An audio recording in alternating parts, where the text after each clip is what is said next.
Sesi kedua ini ya. Sesi kedua langsung. Ayo teman-teman. Tolong dong buat nilaiku.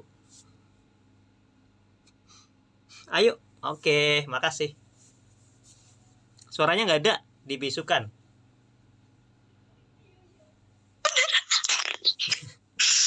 Mas Wi, izin nanya nih. Oke. Kita tuh mulainya dari nol, terus kita mau kaya gitu, tapi peraturan negara tuh cenderung kayak apa ya, memiskinkan kita gitu. Cara gimana ya? Cara agar kita memiliki duit lebih banyak gitu loh. Walaupun dengan sekian peraturan kayak PPN 12% atau yang lainnya gitu.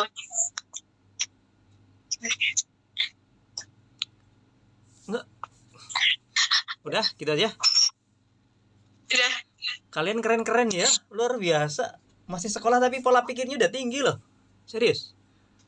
Ini konsumsi bukan konsumsi anak sekolah, teman-teman. Ini pertanyaan kalian ini konsumsi mungkin orang yang udah lulus dari mahasiswa. Karena serius, pertanyaan kalian kan masih under 20 kan? Udah pulang. Kenapa? Gunawan? Ini komunitas. Komunitas. Apa itu? Mas Fauzan jangan ngomong dulu Mas. Ini lagi buat teleconference. Oke, ini buat ujian kuliah. Oke, gimana? Jadi pertanyaan tadi apa? Misalnya kita tuh udah dari nol ya, tapi kita pengen kaya, tapi peraturan negara memiskinkan kita gitu, cenderung memiskinkan kita. Jadi solusi untuk saving duitnya walaupun dengan peraturan negara seperti itu tuh bagaimana? Oke, tolong ditutup Mas yang rapat Mas. Oke, jadi dalam keadaan keuangan ada dua ya teman-teman ya. Satu pemasukan, dua pengeluaran. Ini pahami dulu kaidahnya. Pemasukan harus lebih besar daripada pengeluaran, namanya surplus. Paham? Oke. Kemudian selanjutnya, teman-teman, sekecil apapun pemasukan kita akan bisa memenuhi kebutuhan kita. Paham? Oke. Sekecil apapun pemasukan kita pasti sanggup untuk memenuhi kebutuhan kita. Yang kedua, poin pentingnya. Sebesar apapun pemasukan kita tidak akan pernah bisa memenuhi keinginan kita. Sebesar apapun pemasukan kita tidak akan pernah bisa memenuhi keinginan kita. Poinnya dua hal yang berbeda antara kebutuhan sama keinginan. Paham? Oke. Paham. Kebutuhan, saya lapar, maka saya harus makan. Makan cukup di warteg 7.000 kenyang, 10.000 kenyang, ya. Tapi itu kebutuhan. Tapi kalau saya lapar, saya pengen makan pizza, saya pengen makan mie ayam, saya pengen makan bakso, maka itu nggak akan cukup. Paham? Paham. Oke, itu yang pertama. Yang kedua teman-teman, bedakan antara gaji dengan penghasilan. Gaji dengan penghasilan. Gaji identik dengan potongan pajak seperti tadi disebutkan PPN. Ya. Nah, orang-orang terkaya di dunia yang dia menjadi CEO hampir nggak pernah bayar pajak. Orang-orang terkaya seperti Warren Buffett, Elon Musk, siapa lagi pendiri Amazon, siapa namanya? Masih lupa. Ya. Pokoknya orang-orang besar di Amerika, mereka kenapa? Karena gaji mereka itu UMR. Gajinya UMR. Yang besar itu bonusnya. Karena yang kena pajak adalah gaji. Sementara direkturnya atau yang di bawahnya dia, pekerjanya semua gajinya gede-gede. Karena itu karyawan dia gaji potongan pajaknya lebih gede daripada si ownernya, CEO. Ya. Itu kalau kalian jadi owner. Nah, fokus teman-teman, fokuslah pada penghasilan bukan pada gaji. Ini yang perlu mindset kalian, pola pikir. Fokus pada penghasilan bukan pada gaji. Ketika kalian punya pekerjaan nih, gaji UMR. Oke, 1 bulan dapat UMR. Ya kan? Dapat potongan pajak. Saving, pertama tabungan, kedua biaya hidup. Ya, sama cicilan. Selesai. Sisanya buat healing, buat dana darurat atau buat have fun. Kan ada dibagi ya. Pertama tabungan itu wajib, kemudian kebutuhan seperti angsuran, cicilan rumah, cicilan mobil, motor, kemudian dana darurat, selanjutnya untuk seneng-seneng. Ini harus ada. Kalian itu bekerja keras pagi sampai malam, ya harus ada waktu untuk healing. Tapi jangan keseringan healing, karena healing itu untuk orang stres. Kalau kalian sering healing, berarti kalian stres kan? Oke, itu ya. Fokus ketika kalian sudah punya gaji, punya pekerjaan, usahakan punya side hustle, penghasilan dari tempat lain, bukan fokus pada gaji. Teman-teman, orang lebih fokus pada satu penghasilan tapi banyak pengeluaran, ya apa enggak? Income cuma dari gaji, pengeluarannya anak sekolah, terus makan minum kehidupan sehari-hari, bensin, kuota, belum arisan, belum cicilan dan lain-lain. Padahal pemasukan cuma satu. Nah, fokusnya kita adalah mencari income sebanyak mungkin, pintu income. Kita punya gaji satu, mati nih buat dapur biar nyala. Kemudian kita harus luangkan waktu, side hustle ya, dengan jualan jasa, ilmu kita, waktu kita. Teman-teman, pemasukan uang 10.000 per bulan dari side hustle pekerjaan sampingan itu lebih baik daripada nggak ada sama sekali. Paham? Kita dapat pemasukan sebulan cuma 10.000 per bulan, itu lama-lama dalam 1 tahun atau 2 tahun akan meningkat. Nggak mungkin kalian stagnan di situ. Ya, jadi satu ya, fokus pada fokus pada surplus, yaitu pengeluaran lebih kecil daripada pemasukan. Kemudian fokus pada penghasilan, ketika punya gaji, step amankan ini gaji, kalian fokus pada income tambahan lain, ya kan? Yang ketiga paling penting adalah gaya hidup jangan sampai naik melebihi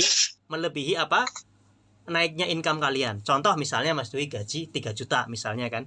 Gaji 3 juta, Mas Dwi bisa saving 100.000, ya kan? Kemudian gaji Mas Dwi naik menjadi 6 juta, 2 kali lipat, ya. Maka kalau orang normal nabungnya cuma berapa, 200 kan? Karena dari 100 ke 3 juta ke 6 juta. Nggak boleh, harusnya savingnya berapa? Savingnya itu 3 juta 100. Karena dengan uang 3 juta saja Mas Dwi biaya hidup cuma 2,9, bisa nyisain 100.000. Berarti ketika 6 juta, Mas Dwi tetap harus gaya hidupnya 2,9. Paham nggak? Paham. Peningkatan gaya hidup Mas Dwi kapan? Nanti ketika ada dana darurat, Mas Dwi bisa nabung sampai 10 kali pengeluaran. Contoh pengeluaran setiap bulan kan 2.900.000. Mas Dwi nabung sampai tercapai 29 juta, 10 kali lipat dari kebutuhan pokok, boleh naik gaya hidup. Tapi gaya hidup jangan melebihi dari pendapatan, sedikit-sedikit boleh. Dan teman-teman, gaya hidup kalian kalau bisa naik bukan dari active income, tapi passive income. Passive income, kalian kerja sekali tapi menghasilkan duit terus-terusan. Ya, misalnya kalian jadi novelis, nulisnya kerja sekali, atau komikus, gambar sekali tapi tiap bulan dapat duit. Ingat, royalti yang cuma 200.000, 300.000 per bulan kalian dapatkan dari passive income itu lebih baik daripada duit 1 juta yang kalian dapatkan active income. Satu hari ini kerja langsung, bulan ini kerja full dapat 1 juta, habis itu nggak dapat lagi. Itu lebih baik kalian kerja sekarang, dapat sekarang 100, besok 300, besok 400. Itu lebih baik. Passive income. Gaya hidup naik seiring dengan passive income yang naik. Jadi gini teman-teman, kalian boleh gaya, boleh hedon saat kalian hasilnya dari makan buah. Ini usaha kalian itu pohon itu berbuah. Nah, buahnya ini yang kalian nikmati. Nah, sebagian orang yang dinikmati itu rantingnya, dahannya, sama pohonnya. Maksudnya, paham ya? Active income. Ya, active income itu yang dia nikmati. Oke? Itu ada yang dimatikan ininya, feedback. Ayo. Tadi kan masalah dan ilmu yang terakhir ya, biar gak kepanjangan, nanti bisa sampai subuh sih, masih suka ngomong. Ya. Teman-teman, ilmu mencari uang yang banyak itu berbeda dengan ilmu mengelola uang yang banyak. Ilmu mencari uang sama ilmu mengelola uang itu dua hal yang berbeda. Teman-teman, kekayaan itu adalah dari apa yang tidak terlihat. Lebih baik gaji 2 juta tapi tabungan 1 miliar daripada gaji 20 juta per bulan tapi nggak punya tabungan.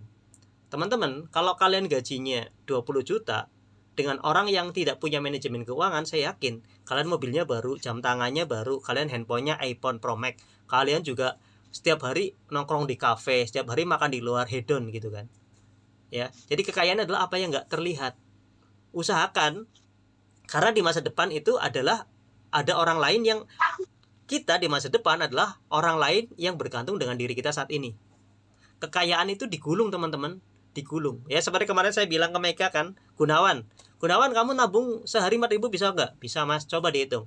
Gunawan kalau nabung sehari 4.000 selama 1 tahun, dia mendapatkan 10.080.000. Percaya nggak kalau Gunawan nabung 4.000 dalam 1 tahun dapat 10.080.000? Sudah Mas dihitung secara kalkulator. Kalian percaya nggak kalau Gunawan akan mentok mendapatkan uang segitu ketika dia rutin bisa 4.000 per hari selama 1 tahun? Halo? Kenapa? Enggak. Enggak. Teman-teman, ketika seorang nabung 4.000 per hari selama 1 tahun, Mas Dwi nggak yakin, tapi justru dia bisa mendapatkan uang 40 juta sampai 50 juta. Kenapa? Logikanya gini, dia udah nabung ya 4.000 setiap hari. Baru bulan ke-5 dia ngeliat, loh kok udah gede banget tabungannya, jangan 4.000 lah, tak naikkan. Karena ada ambisi, ada hasrat. Karena ngeliat kok baru bulan ke-6 sudah 5 juta, gede banget, udah tak 2 kali lipat atau 6.000 meningkat, namanya akselerasi. Paham ya? Ya paham. Itu kalau dia stuck 4.000 aja tiap tahun, setiap hari dalam 1 tahun 10.080.000. Itu yang Mas dihitung. Nah jadi teman-teman, kita nggak akan ngaruh dengan pemerintah, dia mau pajaknya gede mau kecil itu. Jadi gini, kita kontrol apa yang bisa kita kontrol. Kita kontrol apa? Bagaimana kita mencari income yang banyak, bagaimana kita surplus, pengeluaran kita lebih sedikit daripada pengeluaran, terutama nggak punya hutang. Nah usahakan nggak punya hutang ya teman-teman ya. Yang kelima, tahan diri teman-teman. Kalian lebih baik apa? Foya-foyanya nanti ketika pohon kalian sudah berbuah. Kalian boleh hedon, boleh foya-foya dengan hasil. Ya contoh misalnya kalian bikin komik, dapat royalti, ya kan? Setiap kalian dapat royalti, saving 10%. Nabung itu bukan berapa banyaknya, tapi berapa seringnya. Kalau kalian bisa mengelola uang yang sedikit, namanya habit ya, mengelola, maka ketika Allah titipkan kalian uang yang banyak, kalian sudah biasa mengelola. Nabung bukan soal berapa banyak, tapi seberapa dia bisa simpan. Dari sekarang, teman-teman dari uang saku aja dari orang tua, sehari nggak usah banyak-banyak, 1.000 atau 2.000 ditabung. Ya, itu kalau kalian bisa nabung sehari 2.000, berarti dalam waktu 1 tahun itu sekitar 5 juta sekian. Tapi masih nggak yakin 5 juta. Kalau kalian nabung sekitar 2.000 dalam 1 tahun, saya yakin kalian bisa mendapatkan uang 20 sampai 30 juta. Serius. Karena nanti kalian ada hasrat, ada ambisi. Kadang dikasih uang sama saudara, sama siapa. Apalagi kalau nanti kalian bisa bikin karya, dapat royalti ya. Misalnya nih terima duit 1 juta misalnya kan, royalti kan itu nggak langsung ya, beda sama sistem putus. Kalau sistem putus langsung dikasih puluhan juta, tapi royalti kan kadang ada yang 4 juta, kadang cuma 7 juta, kadang cuma 300.000 gitu, tergantung penjualan bulan itu. Gitu ya, dipahami ya? Ya. Pertanyaan yang sangat luar biasa. Ya, ada lagi nggak? Yang lain? Ayo dong, satu lagi nggak apa-apa deh, teman-teman. Tanya apa? Ini buat tugas kuliah, please. Oke. Jadi gini Mas, saya mau tanya tentang gimana cara nge-handle emosi sendiri. Soalnya kan saya kalau ngajarin anak kecil tuh kadang mereka benar ngelakuin hal yang gak wajar gitu kan. Terus saya emosi sampai benar-benar nada saya udah tinggi banget gitu loh.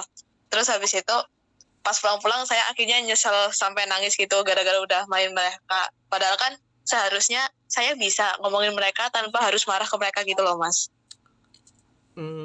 Mengendalikan adalah dengan membayangkan ini adalah aku di masa lalu. Contoh gini ya, Mas Dwi kan ngimamin ya, ngimamin kemarin lah, ngimamin asar itu, anaknya berisik banget kan, Mas Dwi mau marah, tapi tak inget, oh ya dulu aku juga nakal kayak dia. Boleh jadi sekarang dia nakal, tapi di masa yang akan depan dia bisa lebih hebat dari aku. Kita tetap harus teguran terus mendisiplinkan itu tetap ada teman-teman. Tapi sikap kita yang membedakan, sikap pemarah dengan marah, dengan pemarah dua hal yang berbeda. Marah itu marahnya yang bagaimana ya. Dan ketika marah itu nggak harus dengan nada tinggi teman-teman, tapi dengan perbuatan tangan misalnya. Langsung berdiri, diajak rangkul duduk, jangan kayak gitu ya gitu. Aku juga ngajar, tapi aku sudah mendoktrin anak-anak, Mas Dwi ini galak loh. Ustadz ini galak loh ya, kalian tolong agak hormatin, jangan sampai Ustadz ini marah, bikin kalian nangis. Akhirnya mereka nurut. Jadi kita dengan yaitu kalau emosi kita nggak stabil, doktrin ke diri kita bagaimana dulu aku juga kayak dia. Jadi nanti ada toleransi. Ini khusus ke anak-anak ya, pengajaran ke anak-anak. Ketika ada anak bodoh, ya kita ingat aja loh dulu kita juga bodoh gitu kan. Karena setiap orang bisa berubah. Aku juga sering ya ketika ketika ada murid-muridku yang mungkin nakal sekali atau apa, bahkan aku kalau berkaca aku lebih parah dari mereka. Aku pernah di bulan Ramadan mecahin kaca masjid. Bayangin kalau aku dimarahin sama guruku nggak marah waktu itu. Jadi ketika ada anak nakal itu bayangin, oh itu di diri kita atau dia bisa jadi lebih baik dari kita. Bagaimana kita mengontrol emosi. Gitu ya Meka ya. Jadi kita bisa ngontrol diri. Ya usahakan kalau ngontrol hati kan susah ya. Ngontrol sikap. Kalau mau teriak ya gimana caranya biar kita nggak tarik nafsu. Nah itu tarik nafas pelan, buang, tarik terus baru. Tapi kalau saya pribadi daripada teriak-teriak mending datang pegang sini itu nggak apa-apa, duduk sabaran, dan itu nggak semudah membalikkan telapak tangan juga ngontrol emosi ya. Jadi bagaimana kita ngomong kepada mereka, tapi kalau bisa komunikasi yang baik dan benar, misalnya duduk ya tolong diam semua, atau misalnya kayak temanku tuh suara ular patung-patungan, nah yang gerak duluan kalah, nah gitu pokoknya pakai permainan gitu ya Meka ya. Ini bukan lebih ke emosi tapi sikap. Bagaimana sikap Meka mengajar santri-santri Meka. Kalau masalah emosi ya kita kadang memang perlu emosi dan perlu kontrol. Tapi sikap kita yang harus kita kontrol. Dibikin bercanda aja ya. Gitu. Oke? Dipahami? Oke, siap Mas. Terima kasih Mas. Yang lain? Nggak ada ya? Oke, terima kasih teman-teman untuk edukasi konselingnya pada siang hari ini. Terima kasih ya. Ini mesti minta tolong karena untuk tugas kuliah. Subhanakallahumma bihamdika asyhadu an la ilaha illa anta astaghfiruka wa atubu ilaik. Terima kasih sekali lagi saya ucapkan. Semoga teman-teman tetap semangat dalam segala keadaan. Assalamualaikum warahmatullahi wabarakatuh.